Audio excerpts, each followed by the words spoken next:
Hi, I'm Steve Adubato. We're talking early childhood education with people who know, and we are pleased to welcome Cindy Terebush, early childhood education expert, parenting consultant, author of Teach, the Whole Preschooler Strategies for Nurturing Developing Minds. Good to see you, Cindy.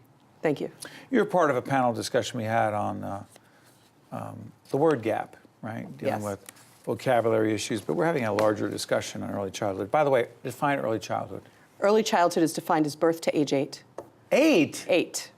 Until about age 8 or 9, they take in information and learn the same way. That's why it's such a shame that children who are in kindergarten, first, second grade are sitting at desks as long as they are.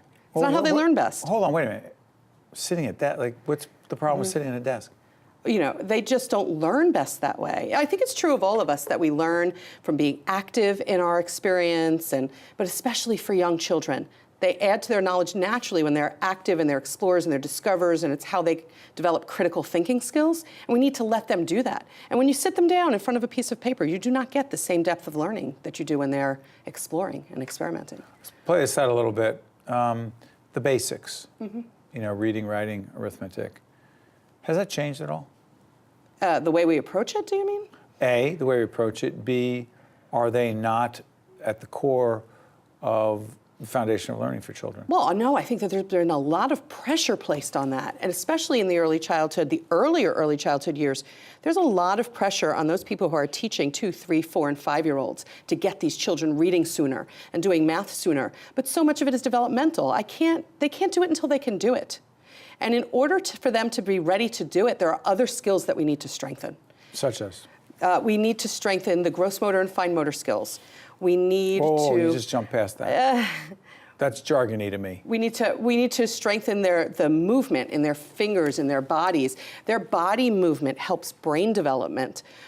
We need to be teaching them about personal interaction like you and I are having, not so much in front of screens, so that they get nonverbal communication. How do you teach that interpersonal skill set, the ability to be in a conversation, to talk, to listen, to take turns, to ask good questions, to be just someone who knows how to engage other people? We have to be conversing with them all the time, at home and at their school. There needs to be back and forth conversation so that they learn that. And throughout the day. So, you know, when a child is playing, let's say a very young child is playing, and they're pretending, which is what they primarily do in the early childhood years. It's how most language is developed, through their pretend play. If you watch a young child pretend, even when they're alone, they're speaking and they're communicating. They'll be sitting there kind of whispering, even if we don't understand it. So they're developing a lot of language at that stage, and we should go over and ask them questions. We need to ask more than we state. There was a study done about questioning and how children ask the most questions. You know, the questions for adults, they tend to drive us a little crazy. Right. But we also don't ask enough questions of them to help them to think critically. What do you mean? When young children, they come to us all the time and they say why, and adults get a little crazy. And really we should be asking them why as much as they ask us why, and to help them to build their thinking. It's so interesting when I think about this. I said this in a roundtable discussion. I'm fascinated by our daughter Olivia, who's in that age range you talked about. And so, you know, I've always noticed, and it's actually one of the professors at Rutgers, Dr. Maurice Elias, who's the head of the Department of Psychology, Child Psychology, told me this. He said, we often ask our kids, how was school? Fine. Everything okay? Yeah. And he said, instead, ask your kid, and I often ask Olivia this question and our other children, but Olivia is the one who answers it in a way that really engages me the most. What was the most interesting thing that happened at school today? And there's the conversation that kicks off. Just that little one thing. Yes. Why is that question, as an example, so powerful to teaching engagement? One reason is because the children at that age are so egocentric, and now you're asking them about them. I'm sorry, just children? No, we never lose it. No kidding. But we're asking them about them. You know, when a child draws something, not a good question is, what is that? You get a one-word answer. When you say to young children, tell me about that, or you say to young children, what is your favorite part of that? You get a whole story. And then you can engage in a conversation. We need to be asking them open-ended questions from the time they're very young, and just let them talk. The power of questions. By the way, I don't often plug books, but there's a wonderful book. Oh, by the way, what's your book again? My book, Teach the Whole Preschooler, Strategies for Nurturing Developing Minds. Yeah, by the way, go out and check that book out. But another book is written by Dr. Mary Lee Adams in Philadelphia. She's a psychologist, wrote a wonderful book, had great influence on my work, my research, and the teaching I do. It's called Change Your Questions, Change Your Life, Dr. Mary Lee Adams. Check it out. It's all about the power of questions. How about this one? Testing, standardized testing, and preschool children. Your thoughts? We should be throwing out the standardized testing through our elementary school. You know, there's so much focus now on the standardized testing.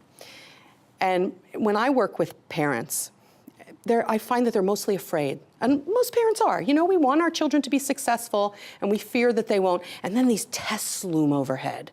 All of these tests But from a very young age. don't they tell us where children are at that point and whether they are on level and what we can do about it? Early warning signs? The best way to see where children are is to observe them. Watch them, talk to them, interact with them. It should be intrinsic. Our observations of young children should be from our everyday interactions with them.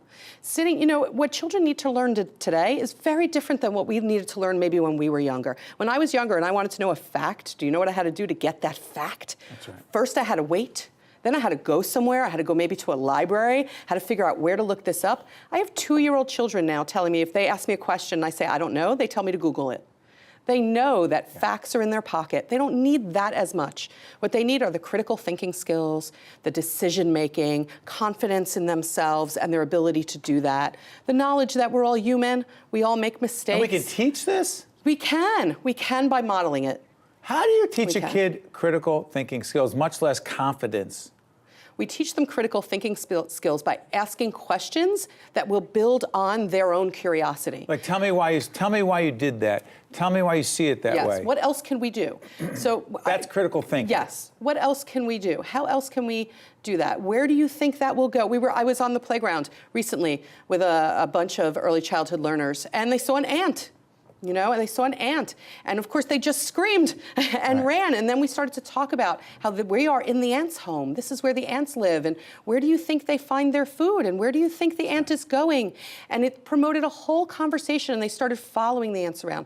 We found tree roots. We talked about how the roots bring the water into the tree. You know, but we have to be careful. We have to be intentional in our conversations with children. And that's how you build critical thinking. Finally, why do you love what you do so much when it comes to children? I love what I do so much. I think because it matters and you can see it, and you can see it every day. If I sit and I work with, a lot of what I do has to do with training teachers. And when I work with teachers and I tell them, you know, here's an approach, or here's a way to talk to the children, and they come back and they say, I tried that and it worked, and the children were so much more engaged, you can see the difference that it makes. I want to thank you for what you do every day. Well, thank you. We appreciate it. By the way, real quick question. One more, as a student of leadership myself, what's the greatest leadership lesson you've learned in your life? Oh, the greatest leadership lesson I've learned in my life is to listen.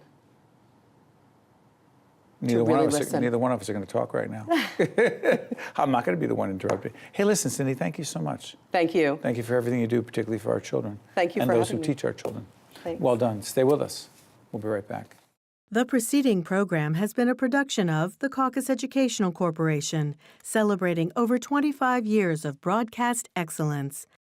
Funding for this edition of Caucus New Jersey has been provided by the PNC Foundation, St. Peter's University, the Robert Wood Johnson Foundation, MD Advantage Insurance Company of New Jersey, JAG Physical Therapy, New Jersey Sharing Network, and by the law firm of Gibbons PC. Transportation provided by Airbrook Limousine, serving the metropolitan New York, New Jersey area. Caucus New Jersey has been produced in partnership with TriStar Studios.